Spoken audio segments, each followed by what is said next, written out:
Russian 5th generation fighter jet का नाम Su-57 क्यों रखा गया था, या फिर Su-57 का असली मतलब क्या है?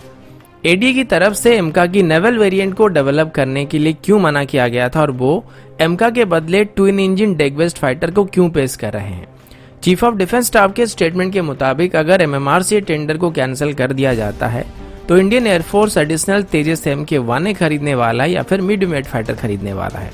और अंत में क्या भारत को MMRCA टेंडर में इन्वेस्ट करने वाले पैसे को ओमनी रोल कॉम्बैट एयरक्राफ्ट को डेवलप करने में इन्वेस्ट करना चाहिए? आज की वीडियो में हम इन्हीं सब खबरों के बारे में डिटेल में चर्चा करने वाले हैं। नमस्कार दोस्तों, मेरा नाम है अंशुमन नायक और आप सभी का बहुत बहुत स्वागत है इंडियन डिफेंस न्यूज के डिफेंस टॉक सीरीज में। तो चलिए देर न करते हुए आज की वीडियो शुरू करते हैं।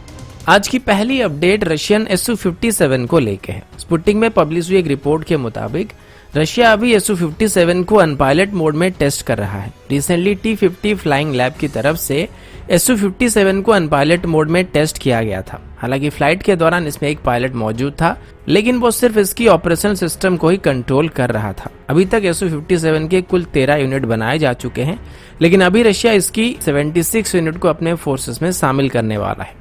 इसके अलावा रशिया की यूनाइटेड एयरक्राफ्ट कॉरपोरेशन की तरफ से Su-57 की नाम के पीछे क्या राज है या फिर इसके नाम का मतलब क्या है, इसको बताया गया है। Su-57 में Su वर्ड को सुखोई से लिया गया है, जिसको आप सब गेस कर सकते हैं। लेकिन क्या आपको पता है कि Su-57 में 57 का मतलब क्या है? इनमें से 5 का इस्तेमाल यहाँ पर 5th जनरेशन फाइटर जेट को दर्शाने के लिए किया गया है, जबकि 7 का इस्तेमाल इस वजह से किया गया है क्योंकि सुखोई डिजाइन ब्यूरो का मानना है कि 7 उनका लकी नंबर है। अगला अपडेट एमका की तरफ से। दोस्तों 2015 में इंडियन नेवी की तरफ से twin engine deck based fighter को डेवलप करने का प्रस्ताव दिया गया था। यहाँ पर हम अभी की twin engine deck based fighter यानी कि ओमनी रोल कॉम्बैट एयरक्राफ्ट की बात नहीं कर रहे हैं, क्योंकि उस वक्त इसके बारे में बात नहीं किया गया था। तब इंडियन नेवी तेजस MK-1 की नेवल वेरिएंट से संतुष्ट नहीं था और उस वक्त एडीए की तरफ से एक फिजिबिलिटी स्टडी को किया गया था, लेकिन वो तेजस नहीं बल्कि एमका की नेवल वेरिएंट के बारे में स्टडी कर रहे थे। और ये स्टडी कंप्लीट होने के बाद एडीए की तरफ से नेवी को यह सजेशन दिया गया था कि अगर एमका को कैरियर से ऑपरेट करने के लिए रीडिजाइन किया जाता है तो ये नेवी की स्पेसिफिकेशन के मुताबिक फिट नहीं होने वाला है और इसमें काफी सारे टेक्निकल चैलेंजेस सामने आने वाले हैं, जैसे कि इसकी अंडर कैरियर स्पेशलाइज्ड सेक्शन और इसकी लैंडिंग गियर में काफी चेंजेस करने पड़ेंगे, जिस वजह से काफी हेवी हो जाएगा और कम से कम 1 टन ज्यादा भारी हो जाएगा, जिससे इसकी वेपन कैरिंग कैपेसिटी और specially internal weapon carrying capacity के ऊपर असर पड़ने वाला है। दूसरी चैलेंज इसकी रडार में होने वाली थी, क्योंकि उत्तम ऐसा रडार को नेवल ऑपरेशन के लिए ऑप्टिमाइज करने के लिए काफी दिक्कत सामने आने वाले थे। अब इसके बदले में एडीए की तरफ से twin engine deck based fighter को इंडियन नेवी को ऑफर किया गया है, जो कि एक 4++ जनरेशन का फाइटर एयरक्राफ्ट होने वाला है और इस प्रपोजल को डिफेंस मिनिस्ट्री की तरफ से अभी फिलहाल के लिए एक्सेप्ट कर लिया गया है। और देखने वाली बात यह है कि इसको कितनी जल्दी से डेवलप किया जाता है। एमका की बात करें तो एमका की प्रोडक्शन 2030 तक शुरू होने वाली है और एडीए का कहना है कि एमका और नेवल तेजस से ली गई सीख से ओमनी रोल कॉम्बैट एयरक्राफ्ट को जल्दी से ही डेवलप किया जा सकता है। और स्पेशली एडीए का कहना है कि वो LCA तेजस को नेवल तेजस में कन्वर्ट करने में जो गलती कर रहे थे उसको वो एमका के साथ दोहराना नहीं चाहते हैं और इसीलिए एमका अलग होने वाली है और नेवी की कैरियर ऑपरेशन के लिए कंप्लीट नए फाइटर को डेवलप करने का फैसला किया गया है।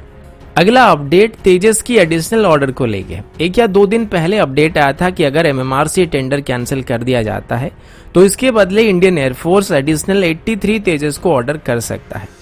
साथ ही 36 राफेल जेट के लिए भी ऑर्डर किया जा सकता है। लेकिन जब chief of defence staff general Bipin Rawat ji ने स्टेटमेंट दिया था तो उसके बाद काफी सारा कंफ्यूजन क्रिएट हो रहा था, क्योंकि ये जो 83 नंबर है तेजस MK-1 डील से जुड़ा हुआ है। काफी लोगों को ये लगा कि यहाँ पर तेजस MK-1 डील की बात हो रही है और कुछ लोग ये समझ रहे थे कि शायद इंडियन एयरफोर्स एडिशनल 83 तेजस MK-1 को खरीदने वाली है। लेकिन अभी इंडियन एयरफोर्स की तरफ से इसी बात को क्लैरिफाई करते हुए कहा गया है कि तेजस MK-1 और MMRCA टेंडर 2 अलग क्लास के फाइटर जेट हैं। तेजस MK-1 को MiG-29 यानी कि लाइट वेट फाइटर को रिप्लेस करने के लिए इस्तेमाल किया जाएगा और अगर MMRCA के बदले किसी इंडियन मेड फाइटर को इंडक्ट करने की बात की जाती है तो वहां पर मीडियम वेट फाइटर यानी कि तेजस MK-2 को इंडक्ट किया जाएगा। जो कि परफॉर्मेंस के हिसाब से मिराज 2000 को पीछे छोड़ सकती है। यानी कि अगर MMRCA कैंसिल होता है तो एडिशनल 36 राफेल जेट के साथ साथ 83 मीडियम वेट फाइटर को इंडियन एयरफोर्स में शामिल किया जा सकता है। अगला update omni role combat aircraft को लेके है। तो जैसे कि ये बात अभी सामने आ चुकी है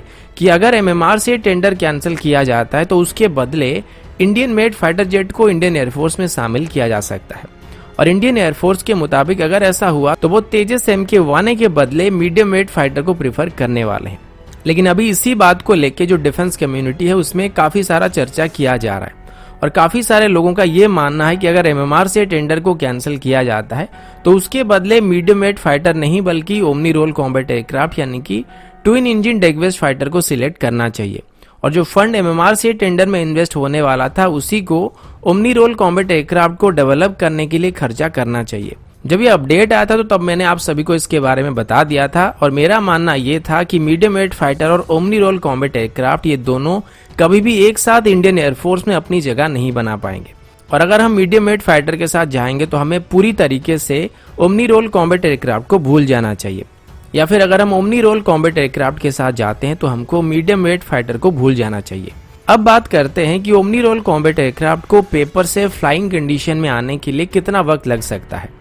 अभी तक ओमनी रोल कॉम्बैट एयरक्राफ्ट की डेवलपमेंट के लिए फंड एलोकेट नहीं किए गए हैं, लेकिन अभी अगर इसको अप्रूवल मिलती है तो एडीए के मुताबिक इसकी पहली प्रोटोटाइप को वो 2026 तक और सीरीज प्रोडक्शन को 2029 तक शुरू कर सकते हैं। इसके ज्यादातर टेक्नोलॉजी जैसे कि रेडार, एवियोनिक्स या फिर कॉकपिट सिस्टम को मीडियम वेट फाइटर या फिर एमका से डिराइव किया जाएगा, जो कि इसकी डेवलपमेंट साइकिल को काफी हद तक कम करने वाली है, क्योंकि हम इसके लिए अलग से टेक्नोलॉजी को डेवलप नहीं करने वाले हैं। वहीं पर अगर इसको मीडियम वेट फाइटर से कंपेयर करेंगे तो ये लगभग 23.5 टन तक के लोड के साथ टेक ऑफ कर सकता है, जबकि मीडियम वेट फाइटर 17.5 टन की लोड के साथ टेक ऑफ कर सकता है। यानी कि हम ज्यादा वेपन्स को यहाँ पर कैरी कर सकते हैं। और ओमनी रोल कॉम्बैट एयरक्राफ्ट को राफेल की स्टैंडर्ड का एयरक्राफ्ट कहा जा सकता है, जबकि मीडियम वेट फाइटर को मिराज से थोड़ा बेहतर फाइटर कहा जा सकता है, लेकिन ये राफेल की बराबरी नहीं कर सकता है।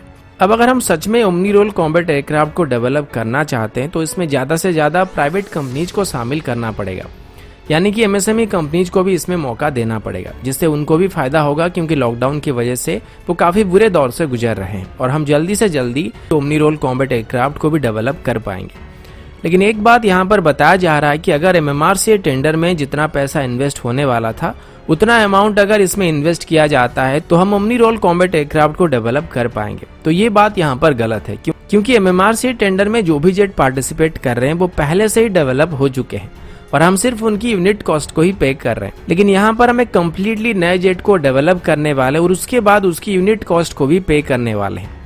लेकिन फिर भी इसके अपने फायदे होने वाले हैं, जैसे कि हमारे जेट होने की वजह से हम इसमें जो चाहे वो इस्तेमाल कर सकते हैं, किसी भी वेपन को इंटीग्रेट कर सकते हैं और लॉन्ग रन में हमें ये मेंटेनेंस के लिहाज से या फिर यूनिट कॉस्ट के लिहाज से फॉरेन जेट के मुकाबले काफी कम पड़ने वाले हैं। और सबसे बड़ी बात यह कि हमारा डिफेंस इंफ्रास्ट्रक्चर मजबूत होने वाला है। ये मेरा पर्सनल ओपिनियन था, जो कि गलत भी हो सकता है, लेकिन इसके बारे में आप सबका क्या ख्याल है कमेंट करके जरूर बताइएगा। और हाँ, आगे बढ़ने से पहले वीडियो को लाइक करना और चैनल को सब्सक्राइब करना भी मत भूलिएगा। अगला अपडेट डिफेंस टेस्टिंग फैसिलिटी को लेके है। डिफेंस मिनिस्टर राजनाथ सिंह जी के द्वारा अभी 400 करोड़ सैंक्शन किए गए हैं, जिसको देश भर में नए नए टेस्टिंग फैसिलिटी को बनाने के लिए इस्तेमाल किया जाएगा। इस तरीके की कम से कम 6 से 8 मॉडर्न टेस्टिंग फैसिलिटी अभी बनाए जाएंगे और इनको बनाने के लिए प्राइवेट कंपनीज की मदद ली जाएगी।